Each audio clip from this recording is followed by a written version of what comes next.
and welcome back to a brand new episode of NoonaTalk. We have been gone a while. I am Zara, and you're right. Sophia cut her hair and she looks so different. We are joined by a different co host this time, Kainat. I'm Kainat. You can also call me Kai. I am a dedicated girl group stan. You will not catch me listening to a boy group unless it's Shiny, which is one of my biggest alt groups ever. A small introduction about the groups I listen to. I love Mamamoo. I love Aespa. I controversially still love New Jeans. And my biases are Wheein, Daniela, and in Shiny, I love Onyu. He's my favorite. And also Key, I think. Everybody. I love everyone in Shiny. Okay, yeah, there are only four members, and you mentioned two, so that's basically all.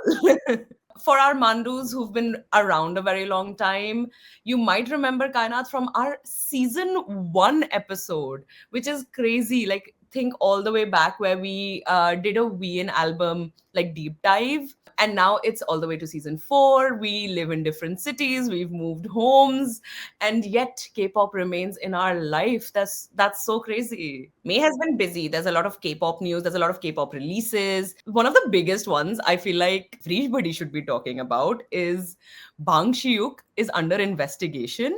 It's an FFS investigation into Bang Si-hyuk pocketing 400 billion won during the IPO going live. For anybody who's like paying attention, I bought shares during the IPO going live. Not a lot, not a lot. Like, it's basically essentially half a share because that's all I could afford. And I've had what, two payouts since? Again, not a lot. Yeah, that's so much money, but kind of related adjacent. Did you hear about the recent New Jeans order that the court passed where they have to pay like 700 billion won per violation if they compose music, if they perform music, if they write anything, if they do a photo shoot, anything at all? Like per member, per violation. That's what Hybe has won, by the way. They're rolling in money right now. That's That's crazy. absolutely insane. Wait, no, but I'm assuming all of this is if they continue to operate under New Jeans. But the catch is that they did the Hong Kong con where they like called themselves NWJS, sold NWJS merch, and released a new song. But they only received this order like 2 days ago, so that violation doesn't count. So they're Oh, so safe it's not for now. They don't have retroactively to. charged on them. No, no, Okay. no. They thank God for them, I guess. But Yeah. that's crazy. Yeah, because that's that kind of money nobody's making back. And I feel like that's a interesting way, instead of saying outright you are not allowed to operate as New Jeans, they're saying do whatever you want, but pay us for it. The way everybody has kind of already understood that this just means that in the main case, New Jeans is probably gonna lose. And that seems just so evident right now. I don't know why they just don't renegotiate and go back. Like things are already tarnished. But I think like Hype's just going through so much shit right now. So interesting. It's sad and interesting. I like, we've done multiple episodes looking into this entire case history, and I think Yeah. all of us maintain that it's just they're very, very young, impressionable girls who have been waylaid into this legal battle, and they're essentially puppets, is what I feel. Yeah, likewise. I think, like, in general, unfortunately, like, I think it would have costed them lesser money to actually, like, pay Hybe and just leave because it's not really a good look anyway, even if they go back. So, yeah, Mhm. it's so weird. Like, I just want all parties to just, like, do what they want to do, even if they regret this later, you know? And speaking of Hybe, like that, you're right. So much is going on with Hybe. A Chinese tech company called Tencent, or is it Tencent? I don't know. It's Tencent, Mhm. has bought out nearly 10% of Hybe's shares in SM. So, and this is really strange because for years there's been a big divide in, C-pop and K-pop and Chinese involvement in this entire market. And can I just say it's happened after I came back from China? So, I think there's something to do with that. That's so true. It's so bizarre the way like all of these like buyouts and all of these things are happening, because personally, like, none of this stuff used to be normal a few years ago in K-pop. They would never let you know what's going on behind the scenes, and companies were so big on like being the traditional big three, big four, that now it's like, why would Hybe want to sell stake in SM? Is SM gonna fall apart? Did you see that documentary they made on him, like the legend of K-pop, whatever, Lee Soo-man? Did you see No, that? Yeah, he no, like where got is this? I don't know actually where it's on. Sorry, it's on some subscription service. But basically, like, he's really talking about like building groups and how he was like the man who made K-pop, and then they're showing videos of like Boa choreographing things and all of that. And I feel like they're giving him so much credit and kind of not really giving credit like to somebody like Boa who actually built the company from ground up with them. That's so interesting. Okay, no, I haven't seen this documentary at all. I didn't even know about this, but I'll definitely watch it. I wouldn't. I'm not surprised. Like now that you're saying that they're not crediting Boa. Like who's surprised? It's still South Korea is still a very patriarchal society at the end of the day. So recognizing the work of a teenaged girl at the time, where yeah, we're not gonna Yeah. see that. The fact that she won that like award a couple of years ago was big enough, but like that's kind of it. Um, So and true. I think this is the last bit of like serious news that we Hmm. have. Yeah. Jisoo's brother has been accused of sexual misconduct, which is a I little did not crazy. know that. Oh, okay. So Yeah. basically, a couple of days ago, the news came out that he allegedly was recording somebody during an intimate act. And Molka is a problem. Molka, for any Mandus who maybe haven't heard of this before, is hidden cameras. Like that's a big problem in South Korea, and there's a big push from government to crack down on it and all of that. He has, of course, denied all accusations. He and Jisoo together are like the co-owners of Blisu, which is Jisoo's agency. So that is a really bad look. Like it's just been established, and for this news to come out, and Blisu has only said that they're trying to verify the claims and look into the thing, but there's nothing else has come out as of yet that I know of. And this is just before Blackpink is going on tour. How objective is this review of, like, this Blissu review gonna be? Because that agency is not really big. Like, it's barely like a few people that are managing Jisoo. That's all. Right. Right. So And even if it was strange. very big, like an internal misconduct thing will never be as transparent as something else from a third party. Yeah. I am a very firm believer on whenever there's smoke, there is fire. So maybe not everything about this case may be real, but I would definitely keep an eye on. But okay, good news. Lots of music came out this entire month. Jin released Echo. 17 had their 10th debut anniversary. That's insane. 10 years. And they released an album for that. TXT released an album, The Rose, XG.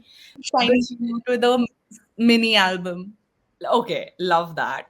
Like, Mhm. is there anything from any of these releases that has sort of stood out to you? Anything you've been listening to a lot recently?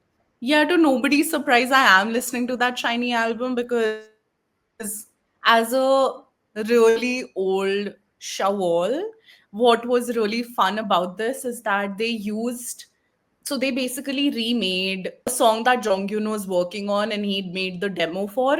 So interestingly, like in this, they used his voice as well as a part of the song. So you really hear Jonghyun after so many years, which makes you really emotional.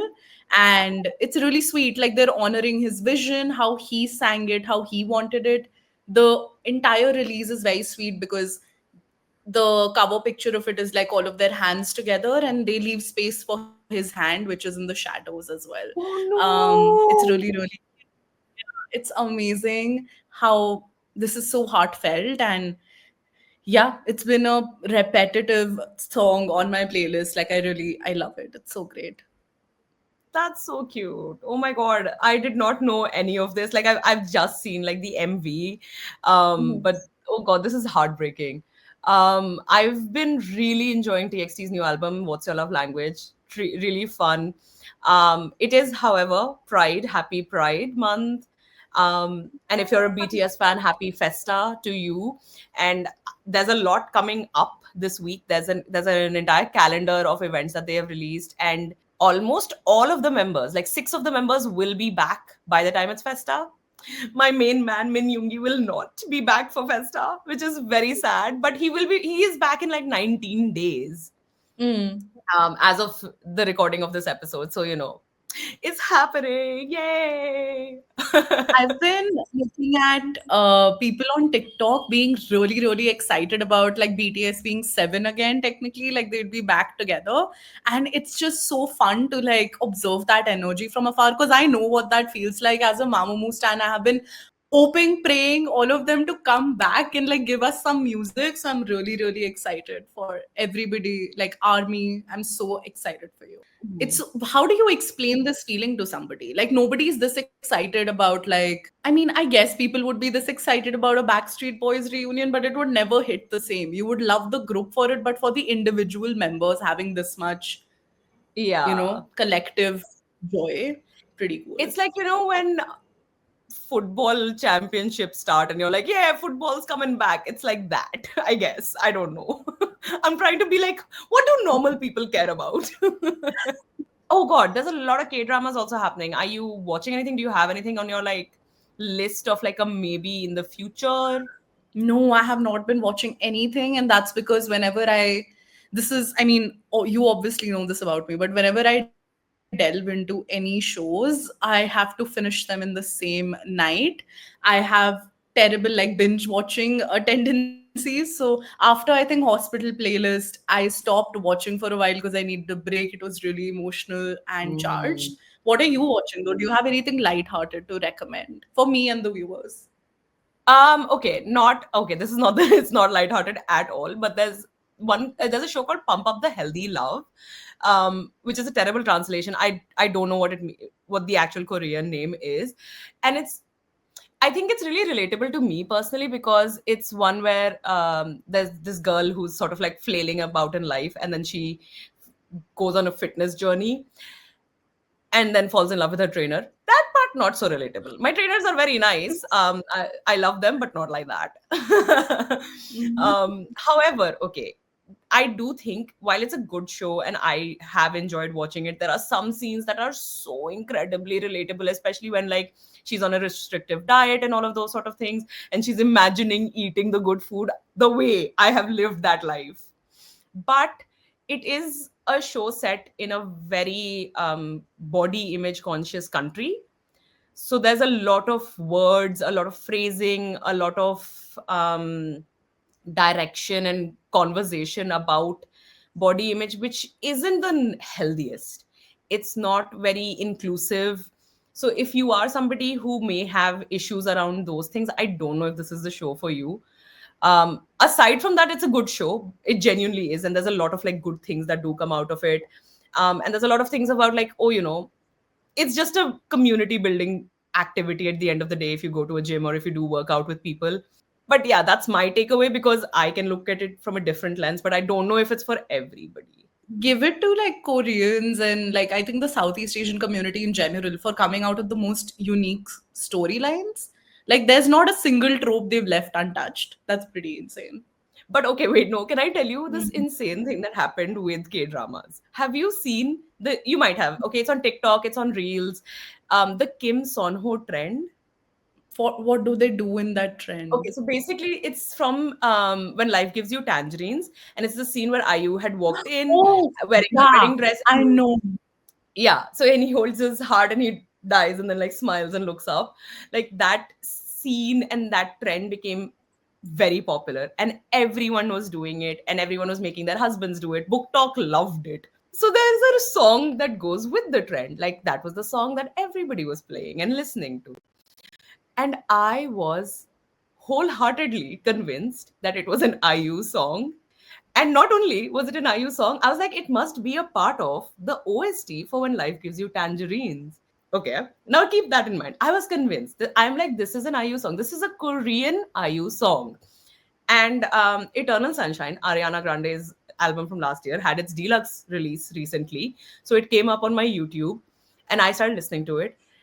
And then one of the songs started playing, which is called Supernatural, which is the same song. And I spent weeks convinced that Supernatural was a Korean song because Ariana did not enunciate in that song at all. Like there's this part where she goes, "This love has come over me," and something something. I it in my mind it sounded like na na na sesame. So I was like, that's Korean. I know it. The way Ariana cannot escape the catfishing allegations, like you will not let her rest. Like, Yeah, watch this this is her being taken agent. out of context.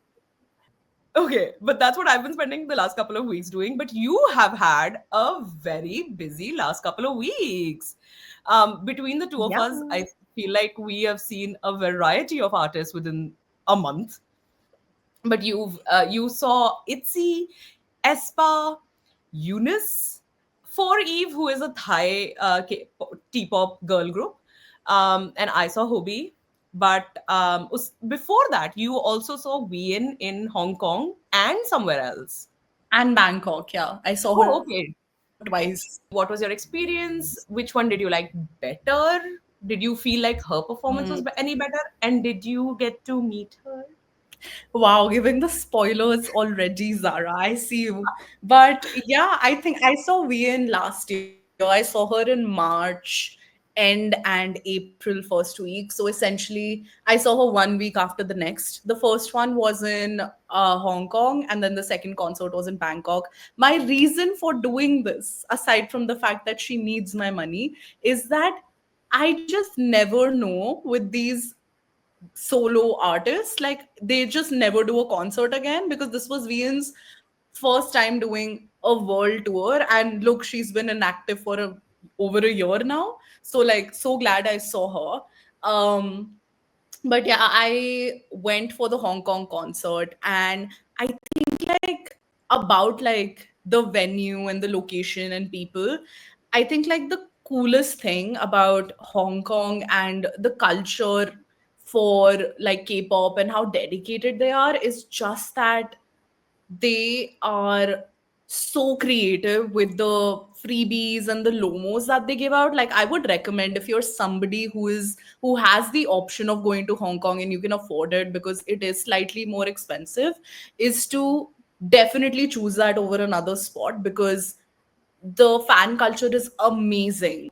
But the interesting thing for this is, I think this goes true for most like Hong Kong concerts. Always read the terms and conditions for these things. Um, One of the major things that stood out for me from like this ticketing experience was that they required you to bring your credit card that you used to make the payment to verify your ticket before giving it to you. Like, and it doesn't matter if like somebody else bought it for me or I bought it for myself, you have to have that credit card on you. So like if your friends are planning on gifting this to you and they're long distance, maybe just ask them to send you the money because it won't make sense. You won't have that credit card and they don't hand over tickets to you then. So yeah, that was like a pretty interesting thing that I've not had to experience before.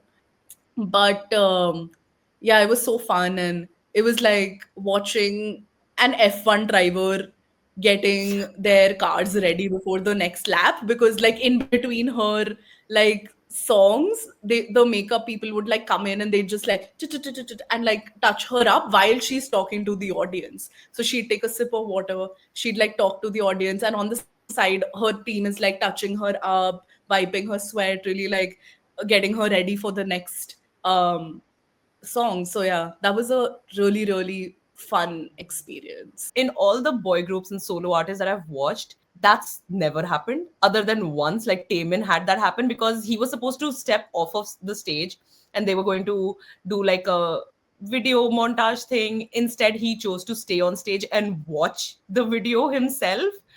So while that was happening, they did his like hair again. But other than that, I've never seen that happen on stage. Like it's because I do think, I mean, that's a double standard. Like the priorities for female performers versus male performers is different. I mean, of course, everyone has hair and makeup, but it's maybe not as strictly adhered to for male performers, I'm assuming. this is such a Taman thing to do, right? Like to watch his own video again. Like he keeps like criticizing his own self. He's like really specific about the No, way it he wasn't wants a to video look. of himself. No, no, no. It wasn't a video of himself. It was it was a fan made video from Singapore Taman fans. Tayments. Yeah, it was really cute. Oh my god, and they included his cats in it as well. It was so cute. But okay, so that was Wheein, but that was a solo concert. Your Aespa, ITZY, Eunice, Foreve was a festival, like a girl group festival in Bangkok.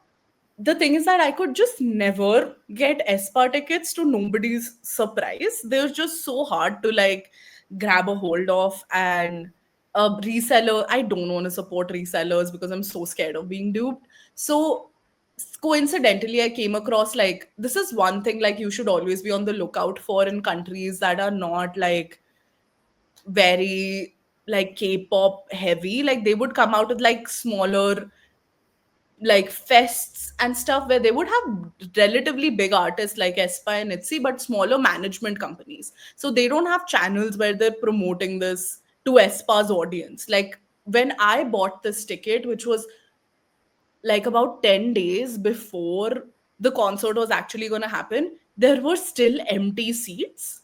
And I was so surprised. I was like, I'm definitely not getting this ticket. But like, there were so many of them. I could have chosen like a VIP thing, I could have chosen whatever. I chose like a mid tier one.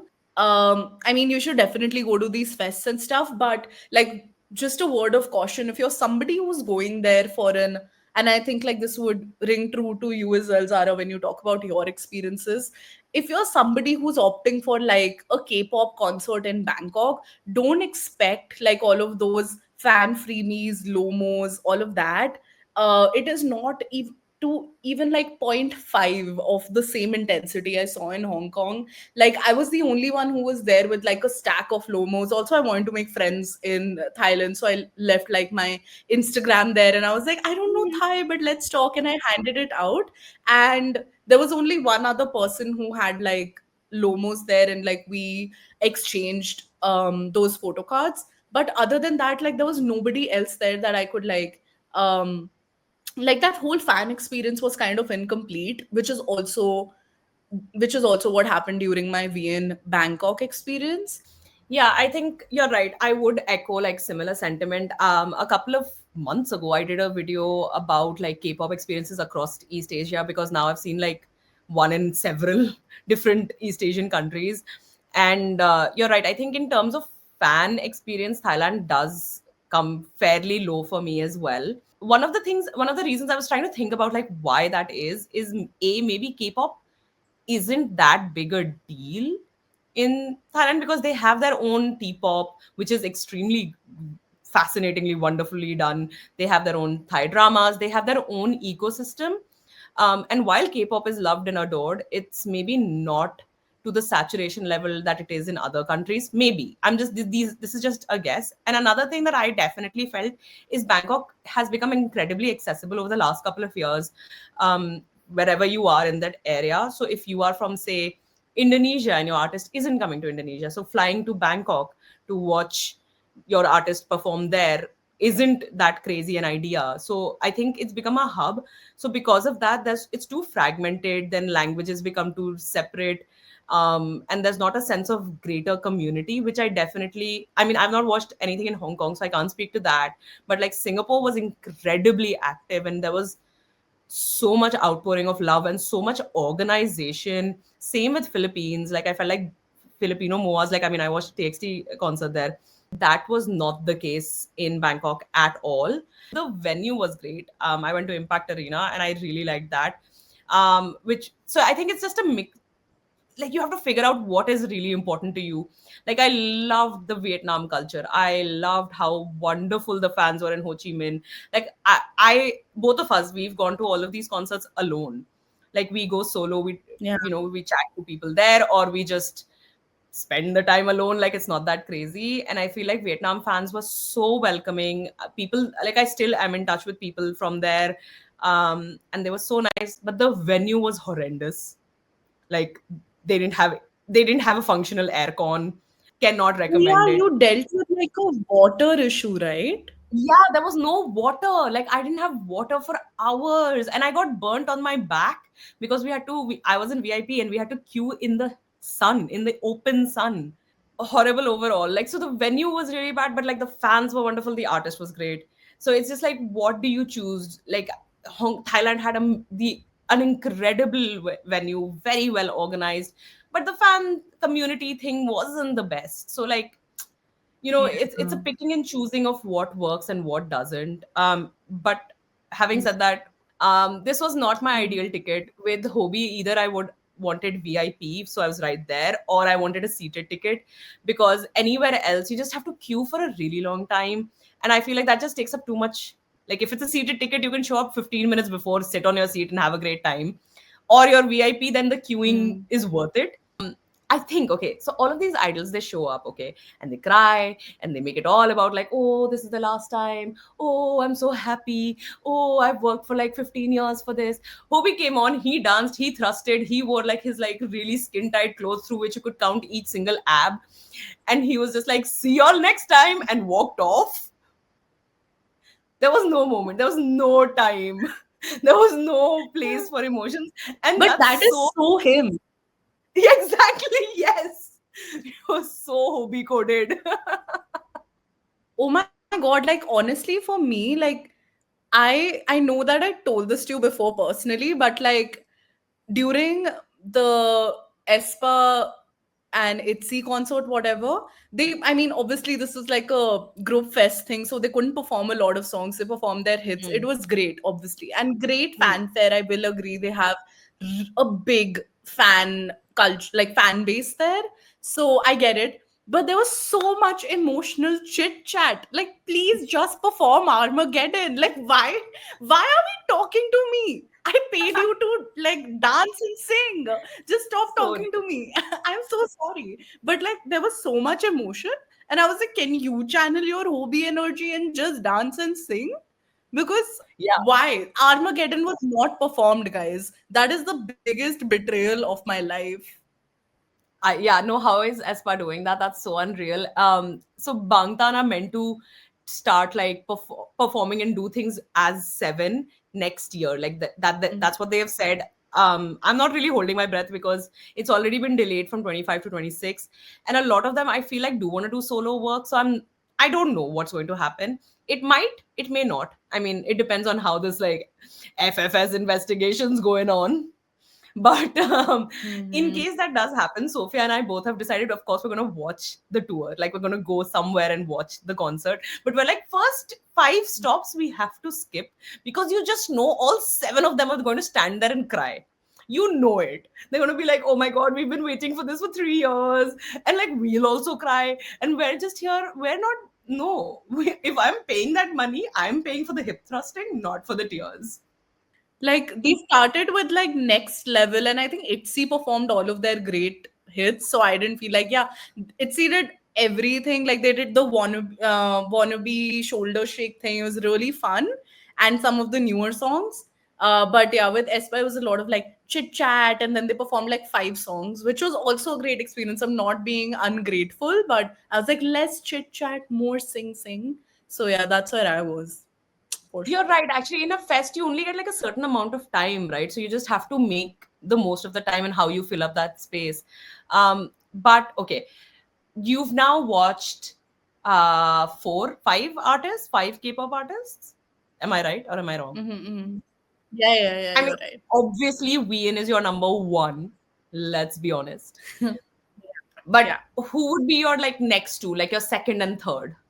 In terms of like how they performed, I would still say Espa. Like they're, I think like it's a combination of their music, like what their music is and how they perform it. Like it is so fun to like just be a part of that moment. I love ITZY songs and they're great performers, but I feel like their newer music kind of like lost me a little bit. But for Espa, it's been such a ride up that it's so fun and the energy is insane. Like I can send you some clips about like with people chanting and they were just losing their minds. Like it was so fun to be a part of that collective experience. What about you though?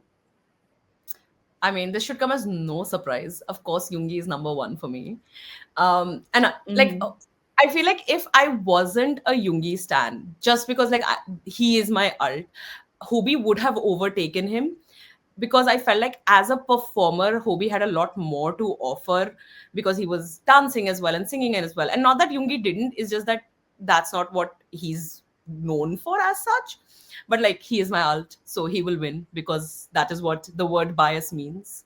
Mm-hmm. Then of course it's Hobie, and I'm a little confused because honestly, on the third spot, it could either be TXT or it could be Taemin.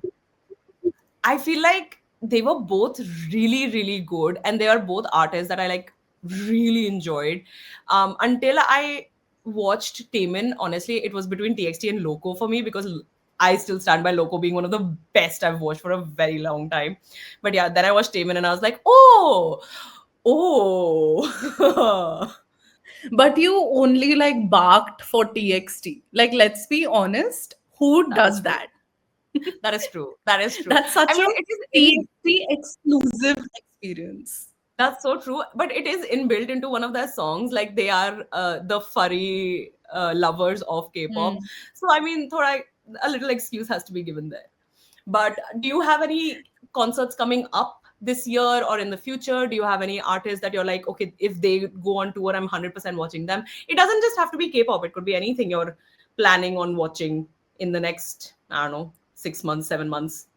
I honestly like for K-pop, even though I'm not that big of a Blackpink stan anymore, I am still going to try for the tickets, even if it's like the bleachers. Like if it's the worst tickets, also I'm just gonna go get them. I think because I really want to, just for the tea, guys, I really want to see if they perform their solo songs. I really want to experience that moment. And I was a self proclaimed really big Lisa stan for a really, really long time. So I am thinking about that. And in terms of like other artists, I mean, I know Shiny just did like a Korea specific, not a tour, but like two shows. I'm really hoping they go live. I also had a chance to like see NMIX when I was in Bangkok, and I really love NMIX. I think they're a really fun group. It just the ticket pricing was a little absurd. Like, why was it like 10K for NMIX at this point? I was like 10K INR for Mm. the worst seats, okay, in the house. Okay. So I was like, yeah, and that's why a lot of it went empty. So I just wasn't sure if I was gonna have like a big experience. Like if I want to see NMIX, I would see them in like their home ground, which is Korea or Namor. I feel like they have a stronger following there. So yeah, but artists that I am curious about, and XG, if they announce more tours, spots, or that, I would definitely try for that. I mean, you did watch Lisa on the New Year's event that she did in Bangkok. I mean, but that was like barely anything that she did. So you have seen Controversial something. if that was a performance. Yeah, Okay. controversial. Yeah, I feel like I want you to go watch Blackpink because I want to like I feel like you'll be honest. I think you'll be honest with us about what happened, what goes down on that stage. Yeah, for um, sure. Like that, the way I used to be glazed eyes about Blackpink like years ago when they first came out. And now I'm just like, yeah, I want to go for the tea. I want to check the Jenny lazy allegations. I want to check if Lisa is actually lip syncing. I want to know if Rosie is always like nasally like that. I want to know. yeah, yeah, I feel like it's worth it to check that out. I know Baekhyun's back on tour. He actually announced his tour before the album got dropped. And one of the best things about being a Baekhyun stan, Baekhyun's the reason why I got into K-pop to begin with, for anybody who may not know. But one of the best things about being a Baekhyun stan is our birthdays are like literally days apart. So he always releases an album on his birthday. The last couple of years he's been doing that. So that means I get a Baekhyun album on my birthday. Which has been great. What's your favorite And Baekhyun album?